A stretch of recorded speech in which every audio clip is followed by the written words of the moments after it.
যারা জনগণের অধিকারকে চাপিয়ে রেখেছিল।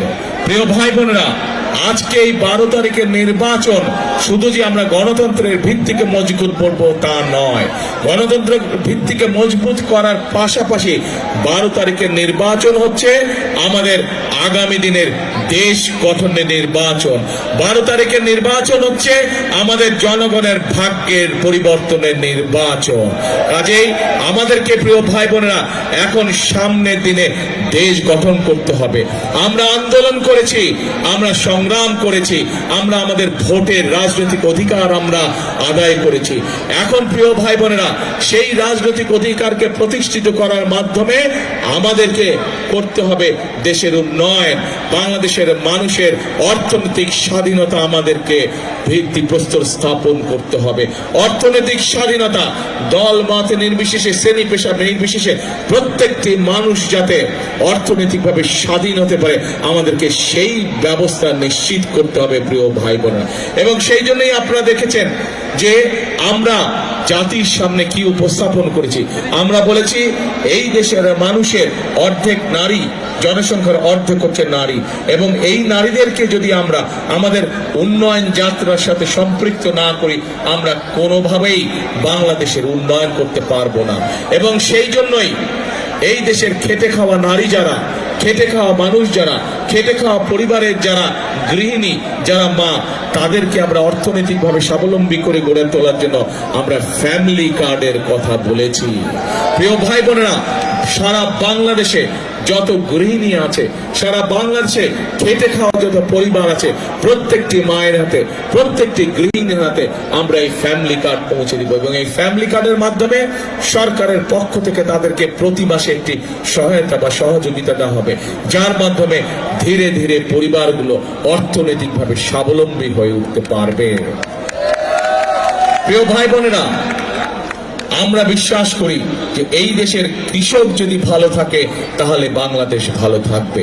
এবং সেই জন্যই এই দেশের কৃষকদের পাশে দাঁড়ানোর জন্য এর আগে যখন দেশনেত্রী খালেদা জিয়া এই দেশ পরিচালনার দায়িত্বে ছিলেন, তখন উনি এই দেশের কৃষকদের জন্য 5,000 টাকা পর্যন্ত কৃষি সুদ মওকুফ করে দিয়েছিলেন। উনি 25 বিঘা পর্যন্ত জমির খাজনা, কৃষি জমির খাজনা মওকুফ করে দিয়েছিলেন।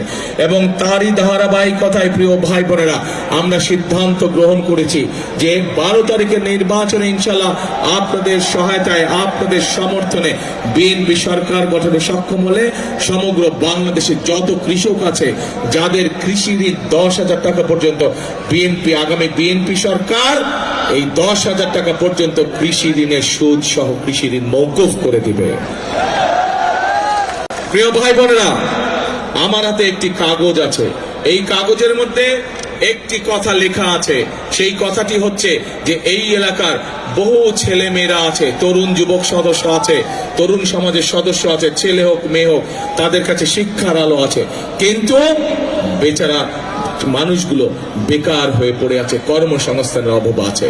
প্রিয় ভাই বোনেরা, আমরা শুধু এই এলাকায় সমগ্র বাংলাদেশের শিক্ষিত যারা আছে, অল্প শিক্ষিত, অর্ধ শিক্ষিত, শিক্ষিত, অর্থাৎ এই দেশের যারা তরুণ সমাজের সদস্য, যুব সমাজের সদস্য, এদের ছেলে হোক মেয়ে হোক, আমরা সিদ্ধান্ত গ্রহণ করেছি, আমরা পরিকল্পনা করেছি এই ঢাকা মহানগরীতে প্রত্যেকটি আসনে মিনিমাম করে একটি, এবং সারা দেশে আমরা কর্মসংস্থানের ব্যবস্থা করব। তাদেরকে বিভিন্ন রকম প্রশিক্ষণ প্রদানের মাধ্যমে, বিভিন্ন ভোকেশনাল ইনস্টিটিউট, আইটির বিভিন্ন প্রশিক্ষণ দেওয়ার মাধ্যমে, এবং একই সাথে বিভিন্ন টেকনিক্যাল ইনস্টিটিউশন গঠন করার মাধ্যমে আমরা আমাদের ছেলেদেরকে, মেয়েদেরকে দক্ষ শ্রমিকে রূপান্তরিত করব। এবং একই সাথে আমরা সিদ্ধান্ত গ্রহণ করেছি, আমরা দেখেছি বাংলাদেশে প্রায়, আমরা জানি বাংলাদেশে প্রায় 1.5 কোটি মানুষ, প্রবাসী মানুষ আছেন, বাংলাদেশে বিদেশে বসবাস করেন। এই মানুষগুলোর মধ্যে অনেকেই এখনো যখন বিভিন্ন মানুষ বিদেশে চাকরি বাকরির ব্যবস্থা করে যাওয়ার আগে বিদেশে, তখন তাদেরকে অনেক সময় অর্থ অভাবে নিজেদের বাপ দাদার পৈতৃক ভিটা বিক্রি করতে হয় যাওয়ার অর্থ সংস্থান করার জন্য। সেজন্য আমরা সিদ্ধান্ত করেছি এখন থেকে যারা ট্রেনিং প্রাপ্ত হয়ে বিদেশে যাবে, তারা বিদেশে যাওয়ার জন্য যেন তাদেরকে পৈতৃক জমি জমা বিক্রি করতে না হয়, সেই জন্য আমরা তাদেরকে সরকার থেকে তাদেরকে স্বল্প সুদের ঋণের ব্যবস্থা করে দিব, যাতে করে তারা সেই টাকা দিয়ে বিদেশ যেতে পারে, যাতে করে তাদেরকে পরিবারের জমি জমা বিক্রি করতে না হয়। প্রিয় ভাই বোনেরা, আমরা সিদ্ধান্ত গ্রহণ করেছি যে আমরা এই দেশের মানুষের মিনিমাম স্বাস্থ্য সেবা আমরা নিশ্চিত করব, এবং গ্রামের মানুষ যাতে গ্রামে বসে, শহরে ওয়ার্ডের মানুষ যাতে ওয়ার্ডে বসে, বিশেষ করে মা বোনেরা শিশুরা যাতে ছোটখাটো অসুখের চিকিৎসা ঘরে বসে পেতে পারে, সেই জন্য আমরা সিদ্ধান্ত করেছি সারা বাংলাদেশে আমরা 1 লক্ষ হেলথ কেয়ারার নিযুক্ত করব। এদেরকে আমরা স্বাস্থ্য সেবা সংক্রান্ত ট্রেনিং আমরা দিব, এবং তাদেরকে আমরা ঘরে ঘরে পাঠাবো, বিশেষ করে তারা যাতে মা বোনদের ছোটখাটো অসুখ ঘরে বসেই সেই চিকিৎসা সুবিধা দিতে পারে। কিন্তু একই সাথে এখানে আমাদের ধানের শীষের প্রার্থী তুলি একটু আগে তার বক্তব্য বলেছে, এই এলাকার মানুষের চিকিৎসা সুবিধার জন্য একটি হাসপাতালের প্রয়োজন। ইনশাআল্লাহ 12 তারিখে আপনাদের সমর্থনে, আপনাদের ভোটে আল্লাহর রহমতে বিএনপি সরকার গঠন করলে পরে আমরা যত দ্রুত সম্ভব এখানে হাসপাতাল, সরকারি একটি হাসপাতাল তৈরির কাজে আমরা হাত দিব। প্রিয় ভাই বোনেরা, একইভাবে সমাজের একটি অংশ আছে, আমরা নারীদের জন্য পরিকল্পনা গ্রহণ করেছি, আমরা কৃষক ভাইদের কৃষি কার্ড দেওয়ার পরিকল্পনা গ্রহণ করেছি, সুদ মওকুফের পরিকল্পনা গ্রহণ করেছি, আমরা আমাদের তরুণ সমাজের সদস্যদের কর্মসংস্থানের জন্য বিভিন্ন পরিকল্পনা আমরা গ্রহণ করেছি। একইভাবে আমরা আরেকটি পরিকল্পনা গ্রহণ করেছি, আমাদের সমাজে এক শ্রেণীর মানুষ আছেন যে মানুষগুলো জন্ম থেকে মৃত্যু পর্যন্ত আমাদের সাথে তাদের একটি আত্মার সম্পর্ক আছে, একটি আধ্যাত্মিক সম্পর্ক আছে। জীবনের বিভিন্ন সময় সংকটে পড়লে এই মানুষগুলো আমাদেরকে বিভিন্ন গুরুত্বপূর্ণ পরামর্শ দেন। কারা তারা হচ্ছেন আমাদের বিভিন্ন মসজিদ, মাদ্রাসা, মক্তবের খতিব সাহেব, ইমাম সাহেব, মুয়াজ্জিম সাহেবরা সহ অন্য ধর্মের যারা ধর্মীয় গুরু আছে। এই মানুষগুলোর অধিকাংশই বিভিন্ন সময় মানবেতর জীবন যাপন করে থাকেন। আমরা পরিকল্পনা গ্রহণ করেছি, আমরা সিদ্ধান্ত নিয়েছি যে 12 তারিখে ইনশাআল্লাহ আপনাদের ভোটে বিএনপি সরকার, আল্লাহর রহমতে বিএনপি সরকার গঠন করলে এই সকল ধর্মীয় ব্যক্তিদেরকে আমরা সরকারের পক্ষ থেকে সহায়তা প্রদান করব ইনশাআল্লাহ। প্রিয় ভাই বোনেরা, আপনাদের এই এলাকায় একটি বিশাল বড় সমস্যা রয়েছে। সেই সমস্যাটি হচ্ছে বনগাঁ এবং কাউন্দিয়া ইউনিয়নের জনগণের চলাচলের, নির্বিঘ্নে চলাচলের জন্য তুরাগ নদীর উপর একটি ব্রিজ। প্রিয় ভাই বোনেরা, আগে শুনেন কি বলি, আমি তো এখনো বলিনি কিছু, আগে 1 মিনিট সময় দেন, আমি বলি, আগে কথা শেষ করি, তারপরে জোরে ডবল তালি দেন। প্রিয় ভাই বোনেরা, বিগত 16 বছর আমরা দেখেছি মেগা প্রজেক্টের নামে মেগা উন্নয়ন হয়েছে, জনগণের কোনো উন্নয়ন হয়নি, জনগণের ভাগ্যের পরিবর্তন হয়নি। মেগা প্রজেক্ট হয়েছে, হাতে গোনা কিছু লোকের উন্নয়ন হয়েছে। যেখানে মেগা প্রজেক্ট করলে তাদের মেগা পকেটগুলো মেগা অর্থ দিয়ে ভরে, সেখানেই তারা মেগা প্রজেক্ট করেছে। কিন্তু আজকে যে দাবি এই এলাকার মানুষ উপস্থাপন করেছে, বনগাঁয় যে তুরাগ নদীর উপর ব্রিজ, এই ব্রিজটি যদি করা হয় তাহলে লক্ষ লক্ষ মানুষের উপকার হবে। এবং আজকের এই নির্বাচনী জনসভায় দাঁড়িয়ে আপনাদের সামনে আমি বলে যাচ্ছি, ইনশাআল্লাহ এই এলাকা থেকে তুলি নির্বাচিত হলে পরে স্বাভাবিকভাবে বিএনপি সরকার গঠন করলেই পরে স্বাভাবিকভাবে আমাদের কাজ করতে ইনশাআল্লাহ সুবিধা হবে, এবং আমরা তুলির মাধ্যমে বিএনপি সরকার যত দ্রুত সম্ভব এই তুরাগ নদীর উপরে ইনশাআল্লাহ সেই ব্রিজ স্থাপন করবে।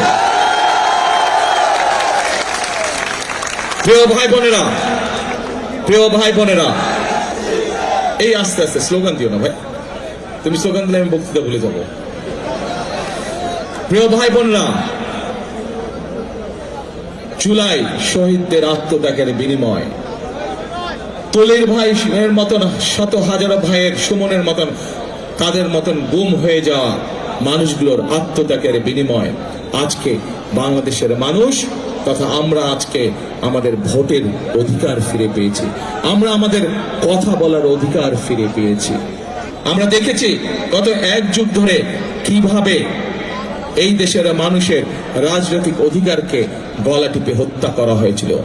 প্রিয় ভাই বোনেরা, তাদের বিরুদ্ধে জনগণের অবস্থান কি হয়েছে আমরা 5ই আগস্ট দেখেছি। এই দেশ থেকে তারা পালিয়ে যেতে বাধ্য হয়েছে। কিন্তু প্রিয় ভাই বোনেরা, একটি গোষ্ঠী মানুষকে ধর্মের নামে বিভ্রান্ত করে বিভিন্ন রকম কথা বলে যাচ্ছে, এবং শুধু তাই নয়, তারা চেষ্টা করছে যে বিভিন্ন রকম ষড়যন্ত্র করার। এরই মধ্যে আমরা দেখেছি তাদের দলের লোকজন নকল সিল বানাতে গিয়ে ধরা পড়েছে। তখন আমি আপনাদের সামনে আমার দলের পরিকল্পনার কথা বললাম। আজ নির্বাচনী জনসভায় আমি হয়তো দাঁড়িয়ে, এই মুহূর্তে বিএনপি একমাত্র রাজনৈতিক দল যাদের কাছে সেই পরিকল্পনা, সেই কর্মসূচি, সেই প্ল্যানিং রয়েছে। আমরা এমন কিছু মানুষের কাছে বলতে চাই না যা মানুষের আওতার মধ্যে নয়। আমরা আপনাদের কাছে সেই প্রতিশ্রুতি দিতে চাই যেটি করার তৌফিক আল্লাহ মানুষকে দিয়েছেন। যেই তৌফিক আল্লাহ মানুষকে দেননি, আমরা এমন কোন প্রতিশ্রুতি আপনাদের সামনে উপস্থাপন করতে চাই না। প্রিয় ভাই বোনেরা, সেজন্যই আমরা বলেছি বিএনপি সৃষ্টি হওয়ার পর থেকে এই দেশের মানুষের পাশে বিএনপি ছিল। এই দেশের মানুষের সুখে দুঃখে বিপদে আপদে সকল সময় বিএনপি ছিল। ইনশাল্লাহ বিএনপি ছিল, বিএনপি আছে, ইনশাল্লাহ বিএনপি জনগণের পাশে রইবে যতদিন এই দেশ টিকে থাকবে ইনশাআল্লাহ।